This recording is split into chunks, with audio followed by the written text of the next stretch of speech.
A road worker waved me through, but his vest had a name I recognized, my own. The letters were stitched in bright, reflective thread, catching my headlights like molten silver. Irfan Ali. My hands tightened on the wheel, and I blinked, half expecting the reflection to dissolve, some trick of the light. But he remained, standing too straight, too still on the shoulder of the highway, the orange cones forming a meticulous curve around him. The air smelled of wet asphalt and a faint tang of oil, the kind of smell that seeps into your clothes and hair if you linger too long.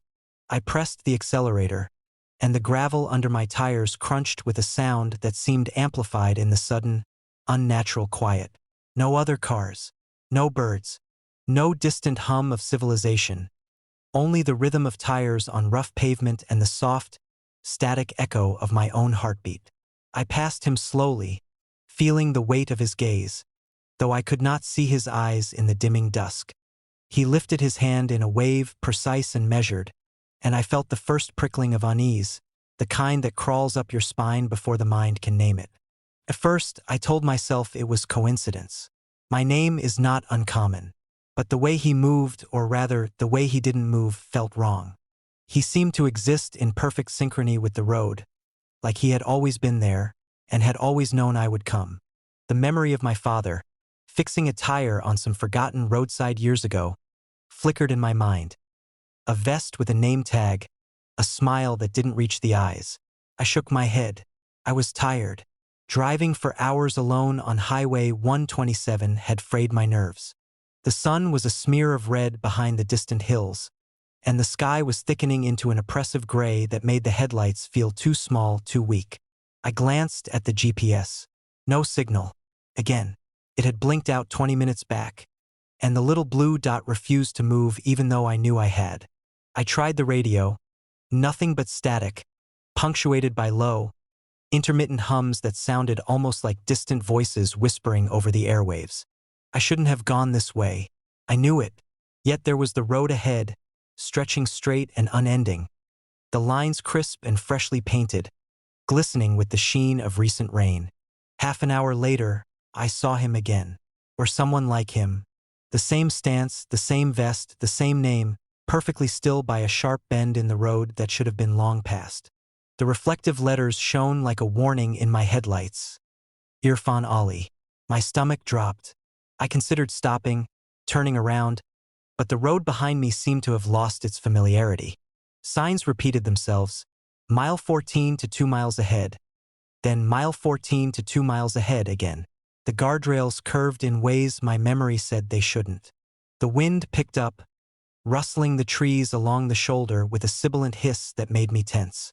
My eyes darted to the vest again. The stitching seemed to pulse subtly, like it was alive, shifting slightly as if responding to my gaze.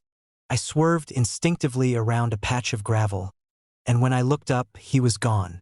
No sudden movement, no sound of retreat. Just gone, as if he had melted into the night. I tried to rationalize.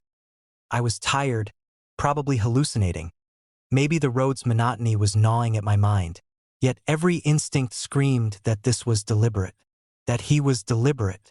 The highway began to change in ways that made my skin crawl. Landmarks I had passed moments ago reappeared. A broken road sign that said "Watch for ice" appeared 3 times in succession. The letters smeared and rusted differently each time, like a loop that refused to break.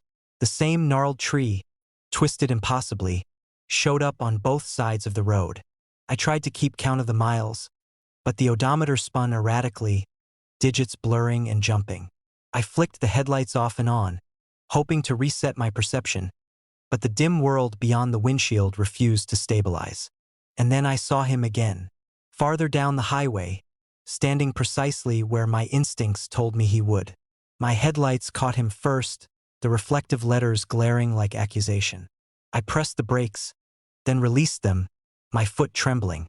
This time he didn't wave.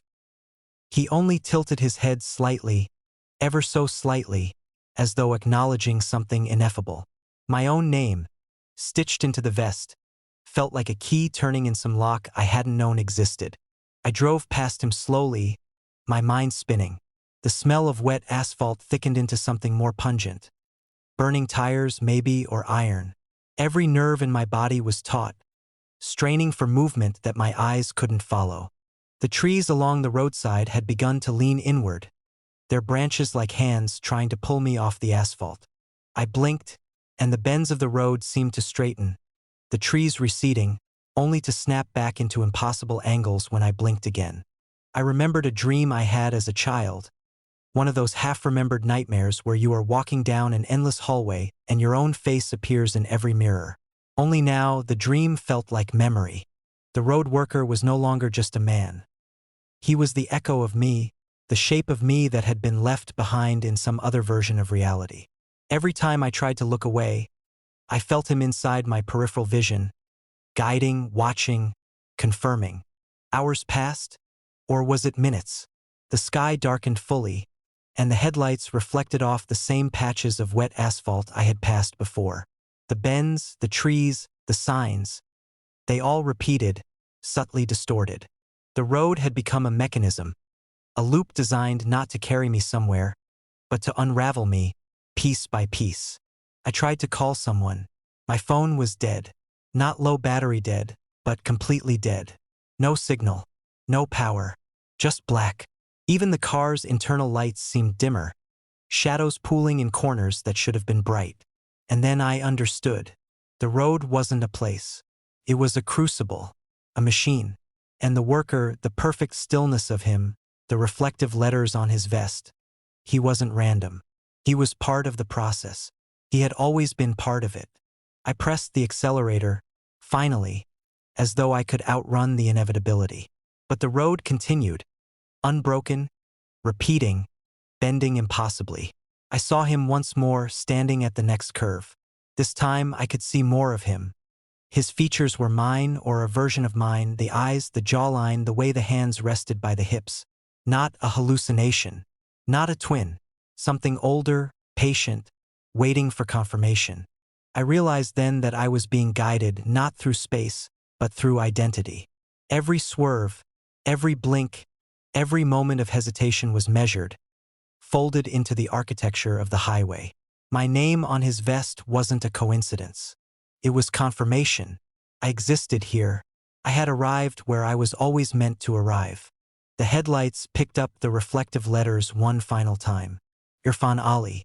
And I understood with a clarity that was terrifying and intimate. The road had nothing to do with driving, and everything to do with becoming. I blinked, and the worker was in my passenger seat. The smell of wet asphalt was suddenly pungent inside the car, heavy and real.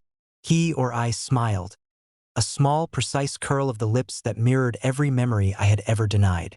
And I knew the road would never end. Not behind me, not ahead. Only this endless, perfect loop, a mechanism of recognition and reckoning, with me at the center of it. The highway split into two paths, but both signs displayed my license plate, ZRK 4176, glowing in reflective letters that caught the headlights like open wounds. My hands tightened on the wheel, the leather grain pressing into my palms as if the car itself were alive and aware of my panic. I had been driving for hours, the night stretching flat and unbroken ahead, the only illumination the dull glow of my own headlights on the wet asphalt. The smell of rain, iron, and oil clung to the air, heavy and cloying, and the tires hummed over the pavement like some low, mechanical heartbeat. At first, I thought it was a prank, a glitch in the reflective paint. But the letters, my letters, were perfect. Each curve, each indentation as precise as my registration card. My pulse sped. There was no shoulder to pull onto, no other cars, just the two paths, diverging like the jaws of a trap. I hesitated. The air outside was thick and wet, settling over the windshield in tiny droplets that caught the lights, making everything shimmer and pulse. I could feel the asphalt beneath the tires, not just under the car, but under me, like it was soft, responsive, alive. I chose the left path. The road welcomed me. It began subtly. The first mile was normal enough.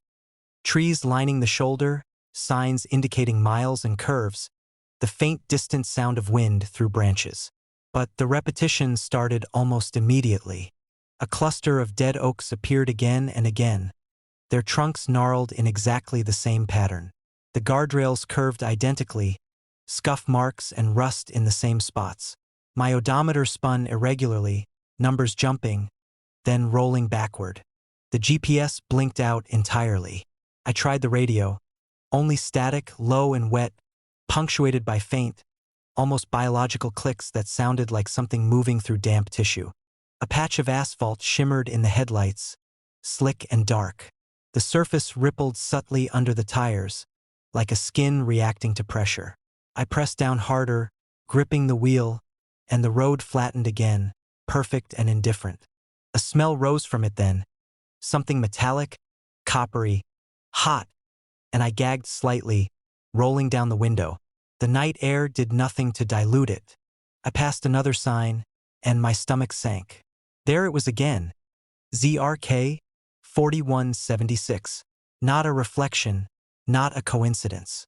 The letters were the same, exact, embossed into the metal like some strange, deliberate marker. I couldn't turn around. The left path had curved impossibly tight, the guardrail folding back onto itself, folding my options with it. I realized then that I wasn't just driving. I was being observed, indexed, cataloged. The highway knew me. The next segment was narrower. The trees leaned closer, their shadows slanting in ways that made them look almost like figures pressing inward. The sound of the tires hummed higher, vibrating through the car like it was a resonance chamber. Something skittered along the shoulder, a flash of wet, dark movement. But when I swerved, nothing was there. Only the wet, reflective asphalt stretched infinitely. My headlights caught a reflection in the curves of the road, a glint that wasn't mine. I blinked. It vanished. I tried to reason. Hours ago, I had left a small town. This stretch of highway should have been nothing more than dark, empty miles. But the signs, the smells, the tactile responses of the road, it wasn't just a place. It was a system. The asphalt beneath me pulsed with intention. The signs weren't warnings, they were confirmations, indexing me, mapping me as I drove. The trees began to repeat in larger, more deliberate patterns. A lone mile marker reappeared, exactly the same number, the same chips in the paint, the same moss crawling up its base. I counted the bends. They matched the bends from 5 minutes earlier. The road wasn't moving forward, it was folding back on itself. And still, the signs continued. ZRK 4176, perfect and reflective, punctuating the recursive path. I tried switching lanes as the left side narrowed, wet asphalt hissing under the tires. The right path curved around, forming a perfect loop. My rearview mirror reflected only dark, featureless night, but something biological, pressed against the edges of perception. I felt it in my chest first, a slow, wet thrum, like veins of some hidden organism pulsing beneath the road. The vibration traveled through the tires, through the wheel, through me. I glimpsed it fully at the next fork. A third sign, smaller, partially obscured by branches, displayed the same license plate. ZRK 4176. It didn't matter which path I took. Each one looped, each one fed the system, each one was an arm of some hidden mechanism that had waited for me. The hum of the tires deepened, interlacing with a wet, almost biological squelch from the asphalt. My heartbeat matched it, accelerating, thudding in resonance with the road. The forest pressed closer. The branches scraped the sides of the car without wind, their wet bark leaving streaks across the paint, the smell of iron and decay thickening.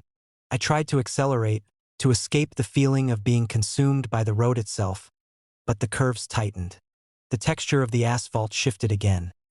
Soft, yielding in patches, almost like skin, then suddenly rigid and sharp, cracking faintly under the tires. My hands shook as I gripped the wheel. I could feel my own name, my own identity, stamped into every fiber of the system. The license plate wasn't just a marker, it was me. It had always been me. The hum rose to a keening pitch. Every reflection in the wet asphalt shimmered with slight distortions. The curve of my face, the slope of my hands, shadows that flickered independently. I glimpsed a figure in the corner of my vision, fleeting and wet, a dark, organic shape that followed the curves of the car as if stitched to it. I blinked, and it was gone, leaving only the road and the signs. ZRK 4176. I understood finally. The highway wasn't a route. It wasn't geography. It was a mechanism, a loop, a living index of me. Every fork, every reflective surface, every stretch of wet asphalt was part of a system designed to fold me in, to measure, to confirm. The signs weren't warnings. They were acknowledgments. My presence was registered, cataloged, and folded back into the highway's endless recursion. The trees leaned closer again, brushing the roof. The tires hummed in unison with some hidden rhythm, resonating through the frame of the car and my very bones. My headlights caught a fork ahead, wet signs gleaming in anticipation. Both paths, as always, displaying ZRK 4176. I felt a soft, almost biological pulse beneath me, like the road itself was breathing. The air smelled metallic, damp, and unmistakably alive. I tried to stop. The brakes bit at the wheels, but the asphalt yielded, soft and wet. The road curved under me, guiding me, indexing me, folding me back toward the signs. The reflections in the puddles shimmered, showing fragments of my own face multiplied, distorted, rearranged. I blinked, and the forks remained, unwavering, patient. The signs glared in confirmation. ZRK 4176. There was no exit, only recursion, only the system, only the wet, humming asphalt beneath me, the reflective signs ahead, and the knowledge that the highway had always known me and would always remember. My license plate, my name, my presence. It was all input into a machine far older than the night, far more deliberate than coincidence. I pressed the accelerator again, feeling the pulse of the road merge with my own heartbeat. The forks lay ahead, identical, deliberate, endless. The signs shone, glinting in the headlights like eyes, confirming ZRK 4176. And I drove, knowing finally that I was no longer navigating a road.